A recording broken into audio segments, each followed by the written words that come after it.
Radio Paranormal. Welcome to Radio Paranormal.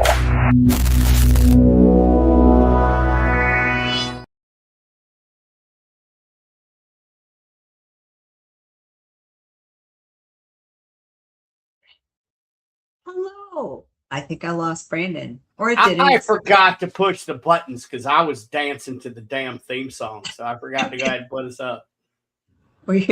Were you watching me be cross-eyed? Because that's how I was watching you be cross-eyed, but if you look at me close, I don't know. There's some weird things going on with me. Every time I watch our intro, I find out something new. So yeah, I do. I see something new too, for sure. I but love the it. cross-eyed thing, I can't get over. Before we get started, since I am from South Carolina, yes, I don't care what your politics is, whatever side you're on. Senator Lindsey Graham was found dead yesterday from an apparent heart attack. And I've known him ever since I was a child. He's been a friend of the family's. I didn't agree with his politics a lot, but it doesn't matter. The man that I grew up with was a decent man and always treated me well. So, kind of sucks what's happening. But, yeah. That just goes to show you life is short, and if you got to call somebody you haven't talked to in a while. Talk to them because, man, they're here one minute, gone the next. So, Yeah, I think they're doing flags. Hello, Susan. So, there's that. So, to the Graham family, to his sister, I'm sorry for your loss. So, I wanted to cover that because I am from South Carolina, and I would be remiss if I didn't. Yeah, But that's all that we're going to mention about anything political or any political person. It's the first time we've done it, and last time we will, unless somebody else passes away.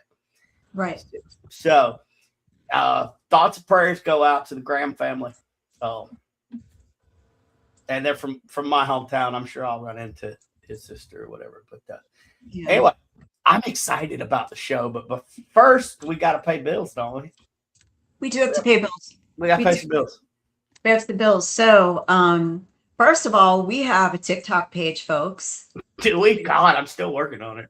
Yeah, we've only got a couple things uploaded. We're getting the lives up. We'll be uploading episodes. We've got a few things uploaded already, but follow us at Radio Paranormal 1 on TikTok. I did put a link in the comments. So everyone, please support, like, and all of the things. As a matter of fact, I must go support us ourselves. Myself. So I gotta get there too. But I'll be doing that. And then what else? Oh, there's that one thing in the end of the month. That's New There's Orleans. something happening down there in the French Quarter. It is New Orleans Paracon, July 31st through August 2nd in the Astor Crown Plaza in the French Quarter. First ever Paracon in the French Quarter, much less New Orleans. We do have some packages left. We do have some packages sold out. Yeah, we do. And we just sold our first weekend pass with a one-room night add-on that we launched tonight specifically for locals. So you'll take advantage of our block room rate. As long as those are available, we are running out of block rooms, which means that doesn't mean the hotel doesn't have any more rooms. They have them, however. They have them, but they are not at our price. That's the difference. So that's sold out. The hotel is not sold out. They have plenty of room for you. And Mr. Brandon, we've sold out, 2 buses for you already? 2? Yeah, Friday and Saturday. I don't understand. Okay. I'm a nobody, so the fact that these are selling out is amazing, guys. Thank you so much. I know you're not doing it for me, but it's going to be fun. So it's the Living Dead package, and I'm sure there'll be add-ons for the investigation too. But The Living Dead includes the Friday night. We've added a second bus. We called our partner Haunted History Tours, talked to Kalila, worked out a deal with her to add on buses. So we do have a second bus added on. We do also have ghost hunts. Our guest tonight's going to be doing one as well.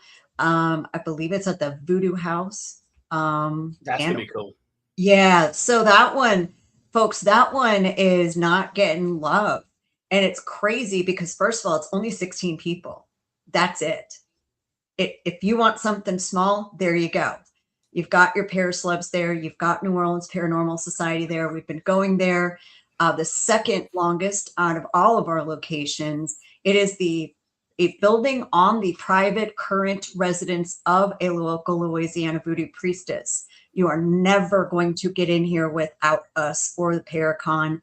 This is definitely a once in a lifetime opportunity. So if you see Voodoo House as an add-on, please check it out. And check out those cemetery bus hunts via bus. It's not a bus in the cemetery if the bus takes it to the cemetery. Yeah, so this bus died in 1872, and we're gonna investigate it in the cemetery. No, what it is, it's gonna be fun. It's a Masonic, is it a cemetery or a graveyard? I keep forgetting. Cemetery. So it's a Masonic cemetery. And I don't really investigate many cemeteries, but I happen to be a master mason as well. So this one intrigues me. I'm going to bring some Masonic trigger items from my lodge and other lodges. We're just going to see what happens. It's going to be fun. And you also get to go to City Park at night and see our very lovely live oaks. One of them's, I think, over 700 years old. Lots of ceremony and magic around that tree. I went there once with this a custom tour like this and ghost hunt, and we did get some stuff in City Park. It's very magical. So again, this is stuff you won't. These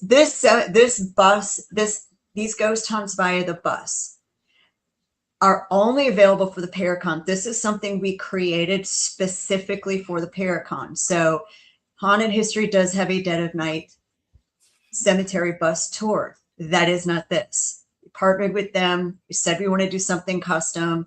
Asked them if we could tweak this and go here and here. Khalil said yes. So this is developed specifically for the Paracon. So you cannot do this any other time. Unless you. And also, you cannot do a 16-person investigation with our guest this evening. Like how many other times? It's small. It's intimate, and then we have so many other paracelebs. We've got Letriana Terry Brown with Blaine Rohan, and I think Johnny Z may step in and say hey on there. So there's so many different things you get to do. So y'all come on, see us. Yes, please do. I'll put the link for tickets, NewOrleansParacon.com. Questions, problems booking, I want to customize, call us. And I will put that number in there, but it's 504-321-3366. It is textable. We have had people reach out, which is great. Chris and I, if we can make it happen for you, we're going to do it. You know, that's what we do. We cater. We want people to come and enjoy. We want to fit your schedule as much as we can. So, but come join us. We still got room. Yeah, heck yeah, come hang out with us. So I'm trying to put up the QR code, but while I try to find that, tell everybody I'm excited. And I don't know much about our guest. I did watch a video, and I fell in love with the dude, even though it's 10-year-old video. But we'll talk about that because it was amazing. Dude's point on. He knows what he's talking about. I only had to watch one video, and I knew that. So, yeah. So tonight we have the privilege. I mean, and I really do mean this because I have met this gentleman in person before. And if you want big teddy bear, vampire, huggy energy, that is this guy. Just happened. That just happened. No, right? Aren't we supposed to be afraid of vampires? That's Hollywood. No. Is it? The Stragoi. I think that's right. That's Romanian. Maybe not. Maybe I just made up a damn word. But let's find out from the expert. Let's welcome Father Sebastiaan to the show. If I can get my mouse working. And there we go. Get my AirPod in. How you guys doing today? Amazing. Thank you so much for coming on this show. This is gonna be fun. Lovely to see you again. Good to see you too. Good. We are looking forward to have you. First time you've ever been to a Paracon, is that right? Am I wrong? Right. I've been to Paracons before, but this is the first time I've been a guest at one. I'm usually at horror conventions. Yeah. Well, That we're makes sense. very honored for you to come and excited to learn all things true about vampires because we know so much that's not. Thanks, Hollywood. But, Hollywood likes to embellish to sell stuff. Okay, so I guess let's just ask every vampire fan. Let's just ask the first question. How do you feel about Bram Stoker's Dracula? The movie or the book?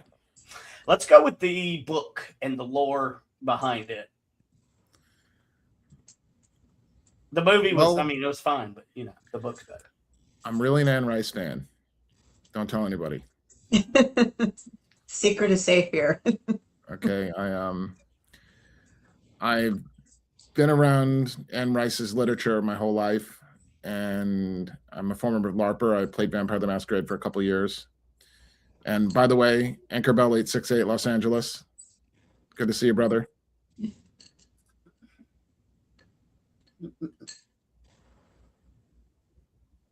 said, "What's up, chat?" So Anne Rice, all right. So I'm an Anne Rice kid. My mom told me when I was 13 years old that Lestat, Tom Cruise was losing weight to become Lestat. I think it was 13 or 14. She told me in the kitchen. So I read Interview with the Vampire and I hated it. I was like, this book sucks. Wow. Okay. But this guy Lestat is pretty cool. Then I read the Vampire Lestat and I was home. Okay. Fair. Understood. Louis was a whiny bitch. Touche. Oh God, agreed. Yes. Oh, so I guess real quick, you did a video 10 years ago, and I'm just going to keep talking about it because it was spot on. But you said that there's 4 or 5 different types of individuals that are around the vampirific community. Can you break that down for people? Because it was amazing when you broke it down, and I watched. Sure. To simplify it, I'd like to say that the vampire community identifies 3 different types of people. And then there's auxiliary people. The real vampire community identifies Sang, Psi, and lifestyle. Okay. And Sang is someone who feels the need to drink blood to cover their energy needs. And there's a dozen different types of them, from med sangs who are totally not paranormal or supernatural. They just think they need blood, to people that drink blood for a fetish. Right. Okay. Then there's Psi vampires, it stands for psychic, who are your typical energy vampires, and there's a whole variety of them. You have your traditional psychic vampires, which are the people that make drama and stress in your life and do that. Then you have ethical psychic vampires. Then you have vampire witches.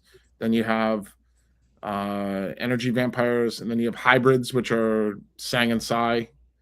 And then you have the lifestylers. And the lifestylers like to incorporate the vampire aesthetic as a philosophy or a fashion statement. And I remember when I was starting out in the vampire community, I was looking for other vampires, and I went into New York, East Village, and I went to a goth club, and they said, "Can I ask? You just said the East. That wouldn't have been the Long Black Veil?" No, this is before Long Black Veil. This was the Bank. Oh wow. Okay. Okay. And I was looking for vampires, so I asked a couple goths where the vampires were, and they were like, "Goths don't associate with vampires." Since when? Since the 90s. Fair. So I have a story to go with it. In 1994 or 93, I was in the East Village at a supermarket, and there was this goth guy buying some IPA beer. He had spiky hair. He kind of looked like the villain from the Minions movie. Fair. And this little kid was in between us, and I was in camouflage. I was wearing khakis and a polo shirt. And this little kid goes up, pulls in this guy's cardigan, and the guy looks down and he goes, "Yes, child." And he goes, "Are you a vampire?" And he goes, "Vampires don't associate with goths." Okay. So no, vampires are fantasy. He picked up his IPA and put it under his arm, and he walked out, and the little kid was like, what the fuck? Right.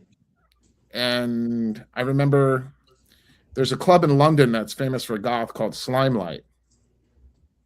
And a rumor got out that I was going to throw a Slimelight party in New York, and the owner found out about it, and she flew over from London with a backpack. She said she's going to stay at my house. And I was like, who the fuck is this? And her name is Detty.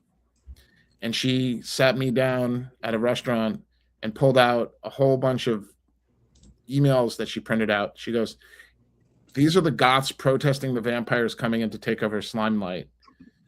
I want you to know that anybody who gets this kind of reaction needs to come to work for me. Huh. So we did 2 Slimelights in New York, and then 9/11 happened. Oh. So goths and vampires. So eventually the new generation came up, and vampires and goths are kind of synonymous now. But I remember going to meet this guy named Kurzak in 1994 up in Boston at a club called Man Ray. He threw a party called Hell. And he looked me in the eye and he goes, you are not 400 years old, and you do not drink blood because you don't need it other than a fetish. And I was like, dude, I just asked her for a drink. I just walked in the door. What the fuck is this about? That's crazy. So lifestyle vampires wore top hats and Gary Oldman glasses and whatnot. And there's a bunch of them. And so you might meet a Psy vamp or a Sanguine vamp, and they might not dress in the way like Balthazar in New Orleans. Yep. He's not always in goth gear. No. I only half see the time he's not even in a shirt. Well, I don't want to know. I don't want to see that, but yeah, well, that's an inside joke. I apologize. Okay. he came on and he was shirtless. So yeah. Oh, he was like, it's hot. I'm not wearing a shirt. I'm like, we're like, okay, interview with the shirtless vampire. Let's go. All right. So yeah, that was fun. Balthazar. So let me ask you. Okay, so do you fit in any of those categories, or I do it all. I'm multifaceted. Okay, got it. So, but if you were to pick one, that can you just pick one that would describe you most days, or probably a lifestyle Sang-Sai hybrid. Okay. I've done the LARP. I love the LARP. The LARP is great. I enjoy that. I love the clans. I love the community of vampires. I would do a couple things to change it in the universe that I would create. But the Vampire the Masquerade has been definitely a big influence on myself and the vampire community. I would agree. I played the tabletop and then went live action from the very first books that came out, and I don't. Okay, so those of you that are watching that don't know what Vampire the Masquerade is and was, it is a tabletop game. Started out kind of like Dungeons and Dragons. Please correct me if I'm wrong, but it's so very similar. You throw dice, you got a character sheet, all that. Well, then it morphed into live action role play or LARPing. And it also that's where I learned the mythology that the werewolves are vampires' enemies, and that played in really good. That is a creation of Vampire the Masquerade in the World of Darkness. Right. Before when a werewolf become a vampire when they died. And and I've seen some things where werewolves were the servants of certain vampires in certain lore too. So yep. I mean, yeah, so that it was interesting, but then we got Underworld out of it. I kind of enjoyed that movie. Do you know White Wolf sued Underworld? Is that relevant? Because it was too similar to Vampire the Masquerade. Well, why didn't they go after Blade? Because when all the elders got together, I could see the Toreador, I could see the Gangrel. You know what I mean? I don't think White Wolf wanted to fuck with Blade. That's fair. That's fair. But I can tell you a story. Yeah. When I started getting a little bit of success, I threw a party at a club called Limelight in New York in 1996. And this is when the woman called Susan Walsh disappeared. She disappeared in 1996 around my ball. I had a Tuesday night. I fit 2,800 goths into the Limelight, which is an old church at 666 Avenue. And 2 days later, I got a phone call from this lady named Kitty Boots. And she's like, the Empress of the Imperial Drag Queen Court of New York wants to meet you. And I'm like, who's this? And she said, come to Hell nightclub, Hell bar, which was a gaudy, kitschy bar with all red sequins. Right. And she wants to meet you, and she wants to talk to you about a business proposal. So I was like, okay. So the next week after my big vampire ball, I went to Hell, and Kitty Boots, it was right around the corner from Hogs and Heifers. And Kitty Boots met me and walked me down the street into the bar. And there's these beads that, the beads that come down and lock rooms. Yep. Forget what they're called.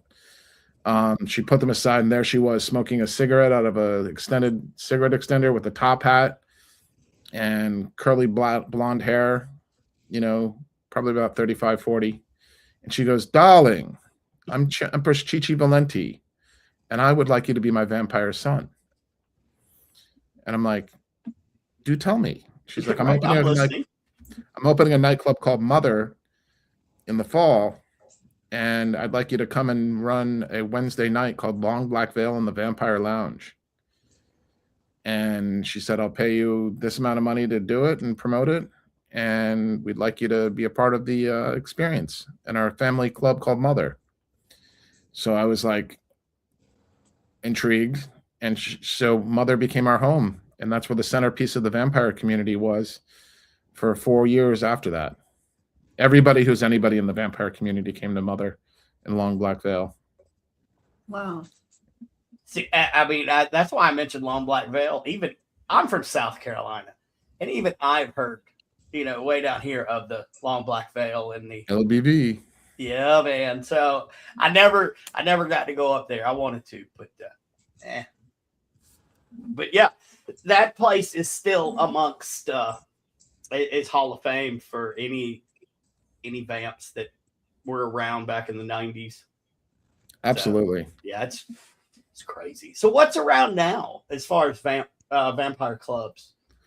Well, you have the old goodie, the Anne Rice Vampire Ball in New Orleans, which has gone through many incarnations. Used to be at the State Palace Theater as a big club. I went to the Grand Memnock Ball, which was in 1995 at the St. Elizabeth's Orphanage in the Garden District. And Anne Rice and Kirsten Dunst welcomed everybody that walked through the door. Oh, wow. I heard about that. From a carriage. And you walked in through, that was just the most incredible party I've ever seen. And that inspired me to start the New York Vampire Ball, which eventually became known as Endless Night. Okay, now we're on the same page. I've heard of Endless Night. Yep. And those are all over too. It's not just New Orleans, New York. I heard one in Vegas. Is that right? We do Vegas every other year Mm-hmm. because Vegas, you burn out if you do it every year. Yeah. New Orleans is our festival. That's the oldest Endless Night. So we start off in LA on Valentine's Day, and we're doing the Superb Owl this year as a revenge to the Super Bowl. Nice. We're having Cult of the Superb Owl. Okay. And it's going to be Bohemian Grove. We're trying to get an 8-foot tall disco owl with laser beams coming out of its eyes for the dance floor. But we'll have to see. You had me at hello. I'm going to have to go to this one. This is going to be awesome. The Super Bowl's on the same day in LA when we normally do our event. So we looked for some reason why to not do it, why we couldn't do it, and nothing came up. And then I was watching What We Do in the Shadows, and they talked about the Superb Owl. Sorry. Nice. And that was just awesome. Oh, you can make it happen. I mean, LA is big, and other people want to do other stuff. Then after that, we have Tampa in June on the summer solstice. Then we have Boston. We just moved from Salem to Boston because we outgrew our club in Boston. Oh, in Salem. We literally couldn't fit any more people in there. Oh, wow. It was really cool having it in Salem and sold out, but the problem with that is that Salem doesn't have any big clubs. So we only could have it at the Hawthorne Hotel.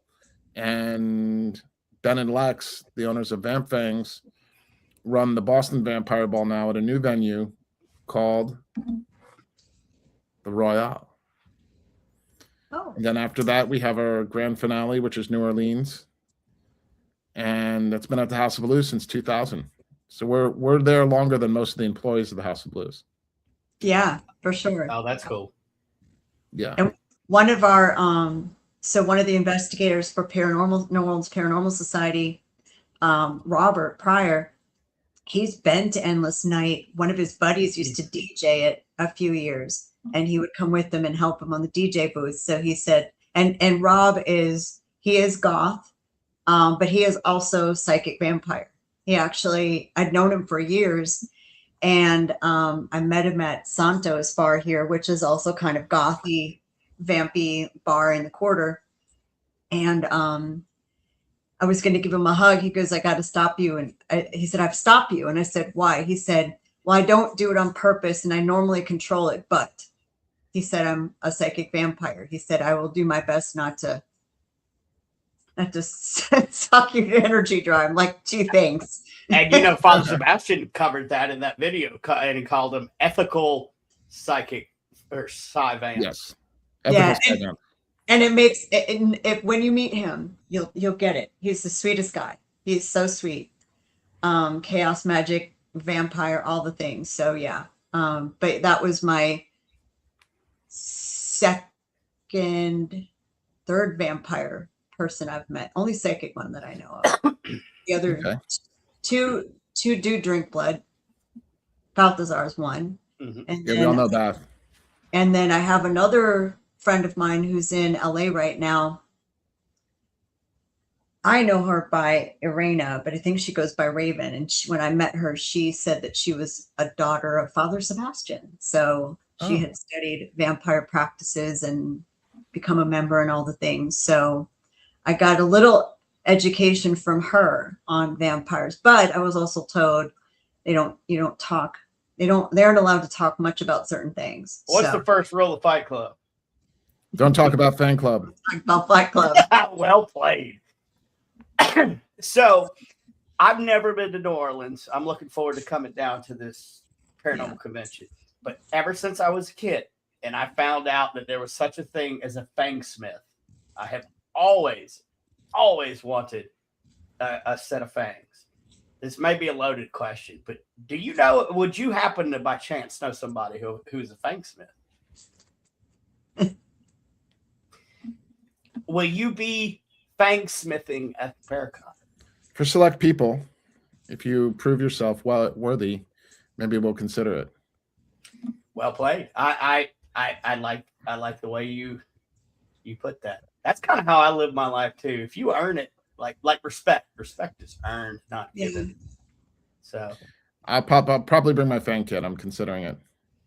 Oh, that would be amazing. We interviewed a couple people that have said they want at least one or two that said, "Oh, we want fangs." Well, send them my way. I'll see what I can do for them.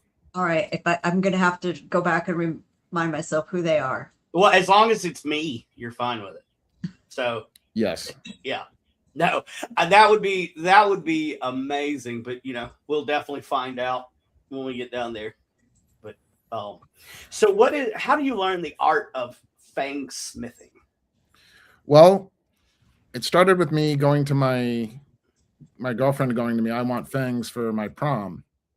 And this was 1993. And I was like, okay. So I went to my grandfather, who was an orthodontist, and I said, "Grandpa, can you make me fangs?" And he goes, "Are you a Satanist?" "No fucking way." Fair. And okay. He didn't say fuck. He only used fuck once in his entire life. And I said, Grandpa, I need these for my prom. And he's like, you don't need them for your prom. And he thought I was weird. So my aunt came to me, who's also a dentist, and said, Sebastiaan, I know a guy. And she introduced me to this dentist. To this day, I keep his name private and secure. And he had me clean dentures for 6 months. Okay.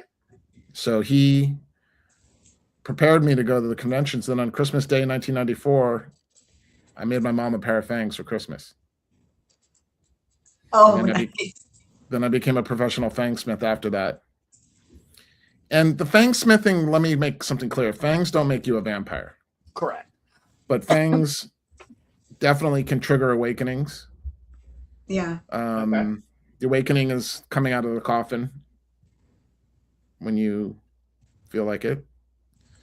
And a lot of these terms got popularized in Long Black Veil. Long Black Veil was opened in the second Wednesday of March in 1997. And I was the host with Althea and Jason, a couple of goths that did Absolution Night on Sundays at this club called CBGB's. And love CBGB's. Oh man, CBGB's was so cool. And I went and I worked there, and we started the Black Veils. And the Black Veils were first started as a code of conduct for Long Black Veil. And the first one was 18 to enter, 21 to feed. So right. 8 adults only. The second one was wear all black. Okay. White shirts are okay, and accessories of different colors are fine. The third one, what happens in the club stays in the club. The fourth one was no feeding in the club, only feeding outside the club for sanguine. And then they went on. And then Michelle Bellinger took him and rewrote him as 13 Rules of the Community. And then in 2017, I put a book together to finish them and expand them to 600 different veils. Oh, wow. So the veils are like apps. You pick and choose what works for you. Oh, hi, Mom. Hi, Mom. We always stop the podcast and say hi to my mom. That's my Hi, mom. Mom. Mom, this is another vampire friend of mine. Listen, he's awesome. I try to. Apparently, he's a teddy bear vampire. You are the best teddy bear energy ever. Oh, thank you. I mean, you do have very good energy. He does. I've talked. I've talked. It's my diet. Oh, that's bloody funny. But like I've met several vampires throughout the years, and I'm going to tell you, you've got the best energy, which is dangerous, I think. Yeah. Thank you. I was just finishing up the episode 6 of Lestat. Nice. Yes, they finally did Lestat properly. Did they? I haven't watched it. So, have you watched Interview with the Vampire, the TV show? No, because anytime it's a TV show, I just automatically assume it's going to suck if it's an adaptation. The first season was okay. Yeah. The second season was great because it was in Paris. And the third season is Vampire Lestat. So they did Louis' perspective, then Armand's perspective, then Lestat's perspective. Oh, okay. I'm going to have to go check that out. Like, I fell in love with Lestat, I think, as most of the world did when the movie came out. But yes, there's more to that character than just in that movie. Well, in the second season, though, the reporter is the same from the movie, isn't he? The same actor? Am I wrong? I thought he was. He reminds me of Anthony Bourdain with more hair. But yes, and Lestat joked about him being like Anthony Bourdain. Yeah, that's what he reminds me of. For sure. I'm trying to. Normally, I keep it lighthearted, but vampirism and the whole community, like, has been part of my life forever. And in South Carolina, there's no place for us to meet up. So this show has introduced me to more vampires than anything. So first of all, thank you, Jen. You're welcome. But so now I get to ask the questions. When did you know that you were a vampire? Like, I guess you called it your coming out of the coffin, as it were. I love that. I've always been around the macabre and dark and paranormal. I was in my library at my high school, my grammar school, and I went and I found these Time Life books called Mysteries of the Unknown. And I read them. They're all about ghosts and paranormal and stuff. And my mom told me a story that she was like, yep, you had your first ghost encounter when you were 6 months old. And I was like, what? And she was living in a farmhouse in San Diego when my dad was deployed in the Navy on the USS Forrestal and Constitution in Midway. And she said that she was sitting in the living room and she saw a boy run across the hall into my room, about 14 years old. So she went in there and she saw this boy dressed in 18th century overalls and a white shirt and messy hair. And he was looking over my crib trying to talk to me, but he didn't make any noise. And she stomped her feet and he didn't respond. And then she went up to him, turned him around, and she ran right through him and right out through the front door. She opened the door and he was standing next to the tree and went behind the tree and disappeared.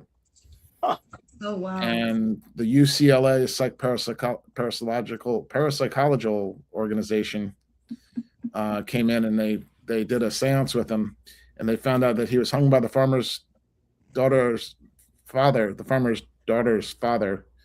because he got her pregnant and he thought it was her baby. Oh, wow. Yeah. So that was my first paranormal experience that I don't remember. But my mom's always been a latent psychic. She didn't have control of it, but she does it often. And she introduced me to Anne Rice, and it's just like vampires found me. And I realized I don't like saying this, but I was a psychic vampire.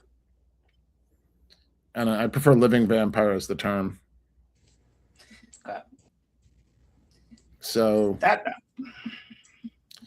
I've met everybody in the vampire community. I've met Michelle Bellinger, Don Henry, everybody who's anybody.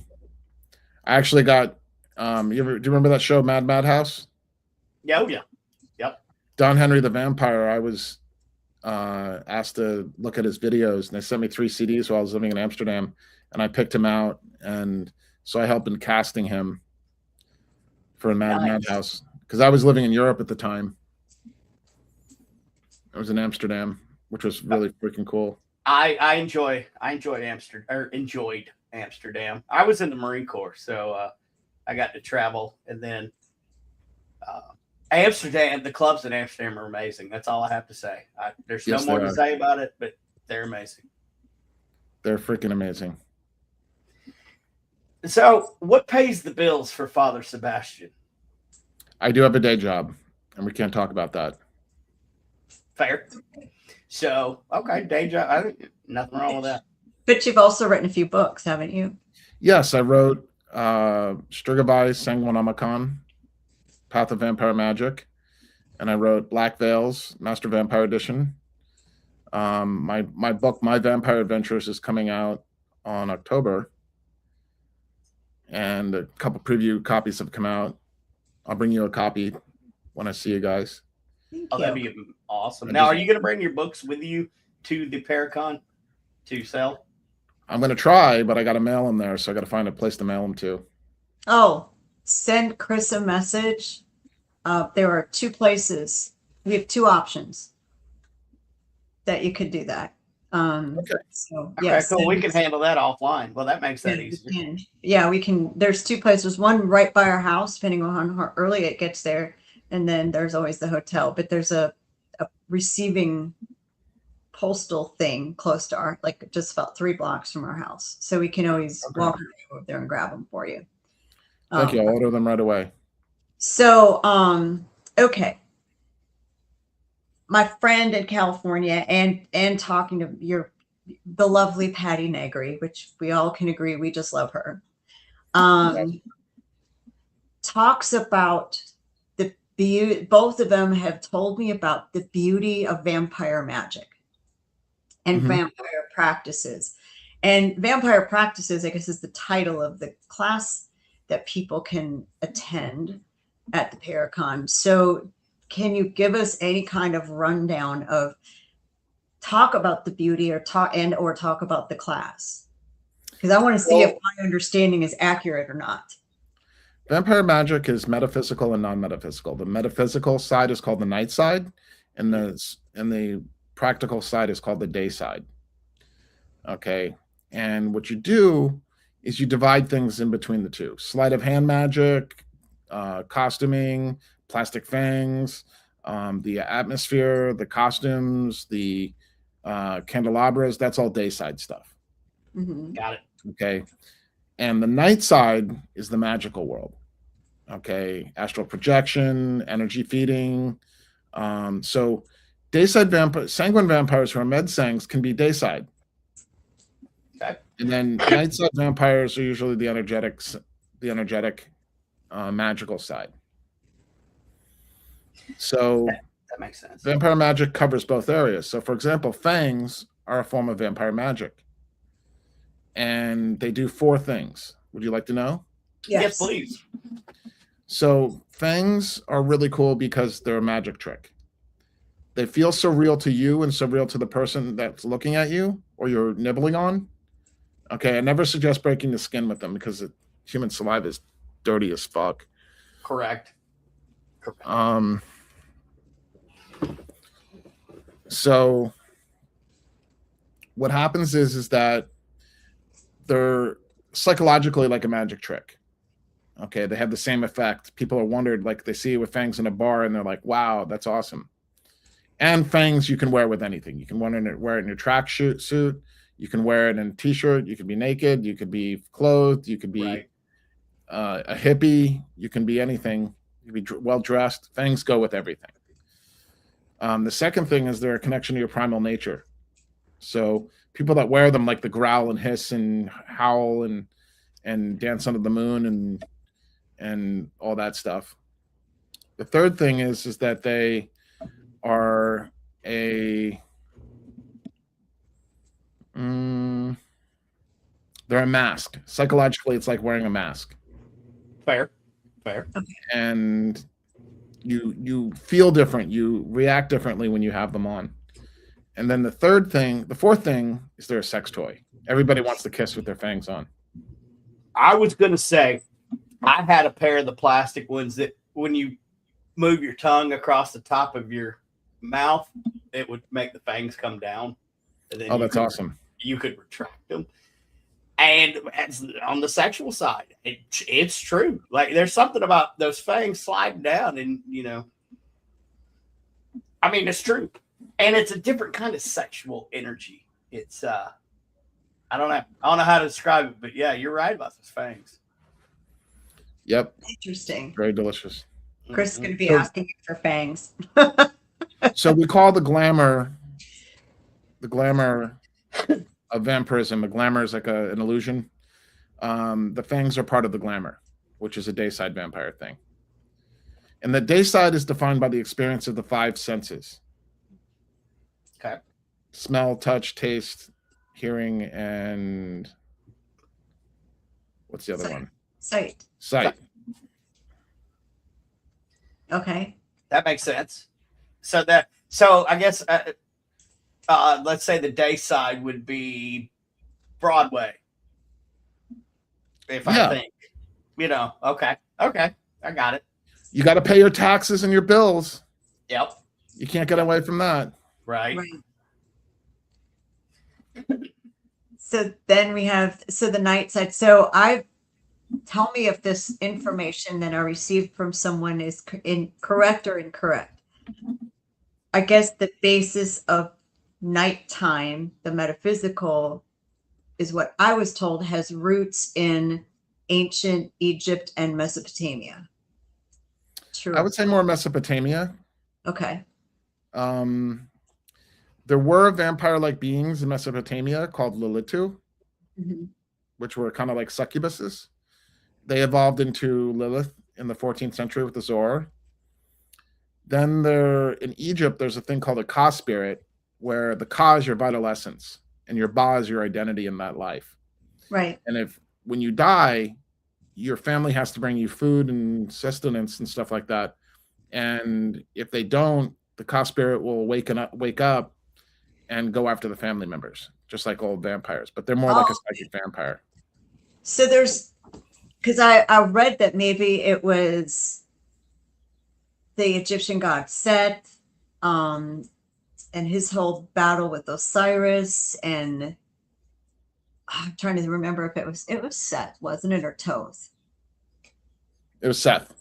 Yeah. Seth.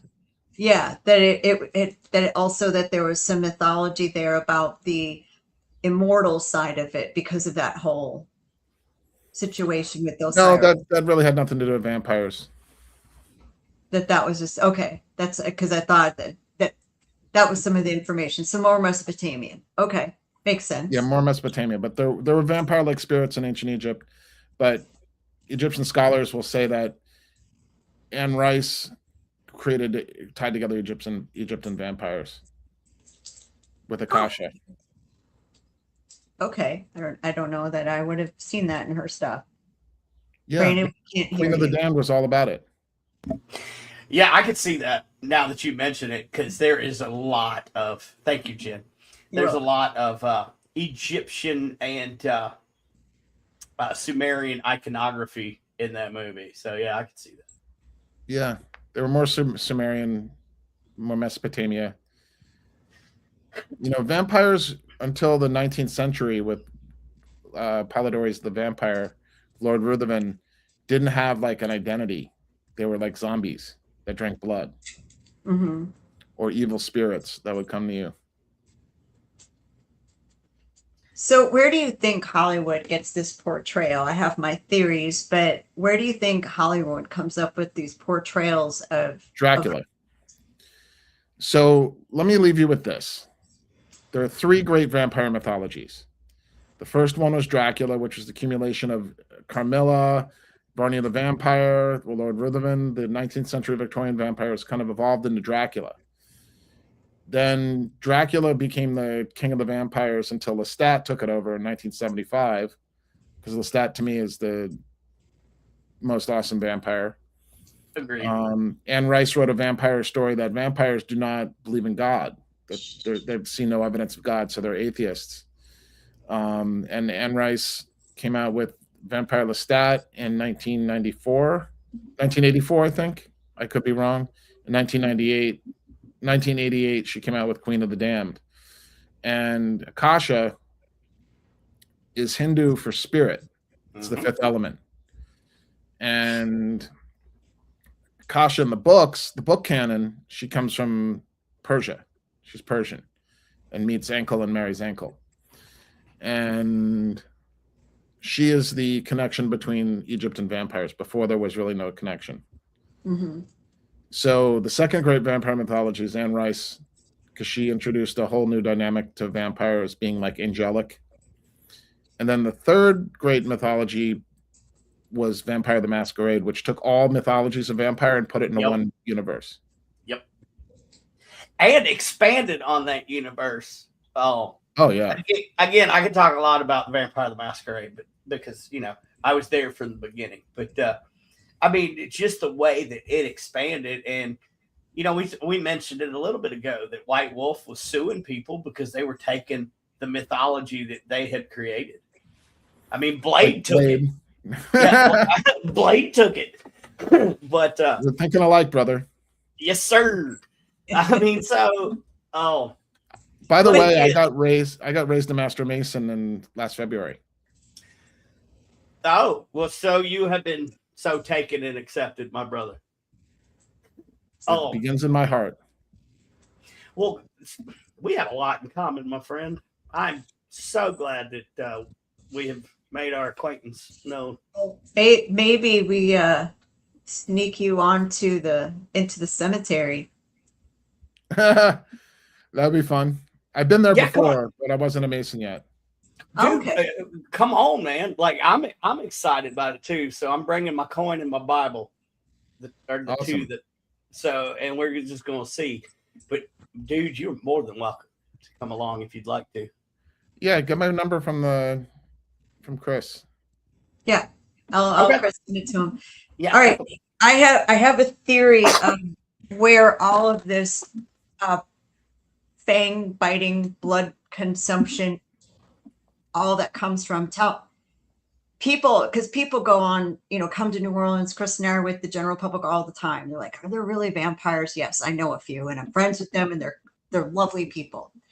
And they ask about the blood consumption. They ask about, well, do they bite people? I said, well, it's consensual. There's a process. But do you think it's reasonable to assume that throughout history, maybe permission wasn't asked? Because I think Absolutely. vampires People are really shocked that people would have like really hardcore dominant things. I mean, just think about it. It's been less than 100 years that women have had the right to vote. Right. Right. And you can file your own teeth. I don't suggest that. No, but it's go to the dentist and get a composite. God, it's making my brain do that scrapey thing when you're just talking about doing. Oh. But if you think about way back when, they could have probably just Absolutely. Sure. I mean, no, we don't suggest that now. We did a lot of very bad ideas back then, but we still did them. Well, and there was a certain incident, I believe, in the late 90s that changed the way that vampires here in the U.S. are viewed. And I think the court case I'm talking about with Vampire the Masquerade. Rod Farrell. Yeah. So the vampire murders that took place. Yeah. They were sanguine, or he was. He was. I don't know too much about that. This is just from reports that I remember, but they put it bad on the vampire community that we're like, you're all like this. After for a long time, we didn't talk about blood drinking because it was.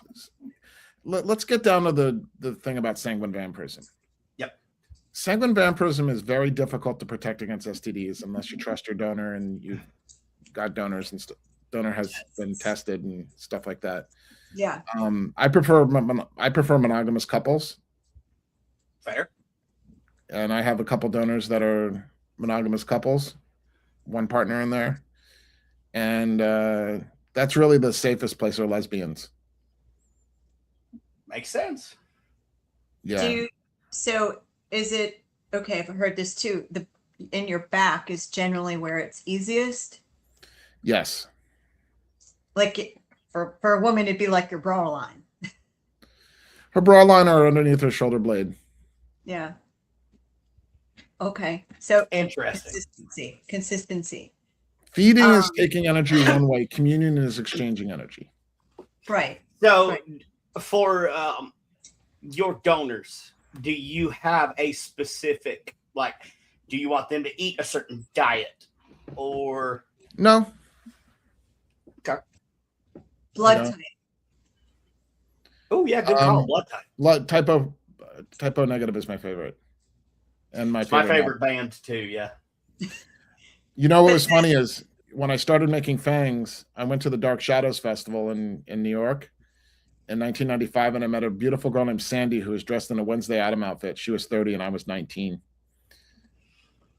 And I go, what do you do? While when you're making fangs, you ask them what they do. And she says, I'm a publicist for Roadrunner Records, and I do the publicity for Typo Negative.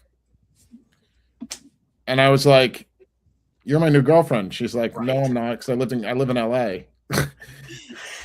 Oh. And I was like, oh, fuck. But we had a great time, and she brought me to the Anne Rice Ball. Well, that's cool. I almost had a trip in 95 to come up to New York, and I was just going to go around every park in New York until I found Peter, because he still worked for the park system till the day he died. Oh, he did? Yeah, he never quit the park system. So, Oh, shit. yeah, I mean, he was a cool guy. He did a lot of charities that nobody knew about. But yeah, Peter He's a cool Steele. guy. When I walk up to him, my forehead met his chin. Oh, I believe it. Wait, Brandon, you don't understand. Father Sebastiaan is not a short gentleman. Well, no, but He is not a gnome vampire. Peter Steele was a beast too, though. He's like 6'7". Yeah, like He'd 500 look down at pounds, me. He'd- solid muscle. He'd look down at me and he'd be like, "Hi, thing guy." That sounds about right. So we got about 5 minutes left. Where can people find you online and order books and give you all their money? Endlessnight.com is my main website. That's for my events. And then FatherSebastiaan.com. There's 2 A's in the end. So if you want to join my cult of plastic teeth, that's the way to do it. I get the cult leader rap all the time. Well, I mean, you are quite charismatic, and that's the number one qualifying factor for a cult leader. If I was a real cult leader, I'd be a lot richer. Right. Sorry, I corrected my. I don't know. I was like Esteban. Who the fuck is Esteban? Father Esteban. That is his Latin coalition of vampires. FatherEsteban.com. So if people cannot wait to see you until like 2 weeks from now, do you have any events coming up prior to the New Orleans Paracon? Nope, just the New Orleans Paracon. I'm coming right there. Well, I guess you guys need to get your tickets and come out and meet Father Sebastiaan. You do, and you Well, need to take his class, Vampire Practices. It's on Friday and Saturday. So you can register when you get there. You can register ahead of time and get those classes. Living Dead, you do get 2 paid classes, so workshops are free. So you'll be on the Vampire Panel Workshop, which everyone gets to talk to you and a few other vampires. I'll be sitting in on that one. I can't wait for that. And then we'll have Vampire Practices as a class that's paid for people who want to learn a little bit more. Listen, best thing you can do in the paranormal community is educate yourself. Yes. Educate yourself. And this is the time to do it. This is going to be probably a once in a lifetime opportunity to learn about a very beautiful practice that is not Hollywooded well necessarily in a positive light, but it's absolutely misrepresented. Hollywood cannot touch the beauty that is vampirism. No, they can't come close. They can't. I disagree. You think?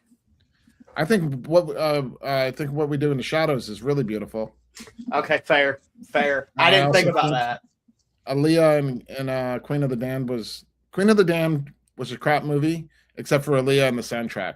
I was going to say, wasn't That was a good Aaliyah soundtrack. that was before she passed? I saw that before she passed. And I'll tell you, like the biggest thing, like vampirific wise, that I'm planning on, like